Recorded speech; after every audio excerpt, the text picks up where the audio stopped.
Welcome to పూరాలుకల్.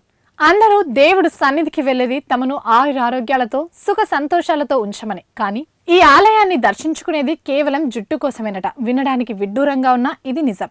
ఈ విచిత్రమైన ఆలయం జపాన్లో ఉంది. అక్కడ భక్తులు కేవలం తమ జుట్టు రాలిపోకూడదని, కురులు సమస్యలు తొలగిపోవాలని మాత్రమే ప్రార్థిస్తారు. ఇటీవల కాలంలో ఓ విదేశీ ట్రావెల్ వ్లాగర్ జపాన్లో పర్యటించాడు. అతడు మికామి ప్రెన్ను సందర్శించడంతో ఆ ఆలయం తెగ వైరల్ అయింది. క్యోటో నగరం సమీపంలో అరాషియామా బాంబూ ఫారెస్ట్ మధ్యలో మికామి ఆలయం ఉంది. ప్రపంచంలో జుట్టు కోసమే ప్రత్యేకంగా వెలిసిన ఆలయం ఇదేనని అక్కడి ప్రజలు చెబుతుంటారు. ఈ ఆలయానికి జుట్టు రాలుతున్న, కురులు సంబంధిత ఇతర సమస్యలున్న వారితో పాటు భవిష్యత్తులో హెయిర్ స్టైలిస్ట్ అవ్వాలని కోరుకునే యువత పెద్ద సంఖ్యలో వస్తుంటారు. ఇక్కడ జుట్టు కోసం చేసే ప్రార్థన కాస్త విచిత్రంగా ఉంటుంది. ముందుగా ఆలయ పూజారులు భక్తుల తల వెంట్రుకలను కొన్ని కత్తిరించి ఒక ఎన్వలప్ లో పెట్టి ఇస్తారు. భక్తులు దాన్ని తీసుకుని దేవుడి వద్దకు వచ్చి ప్రార్థించి తిరిగి పూజారులకు ఇచ్చేయాలి.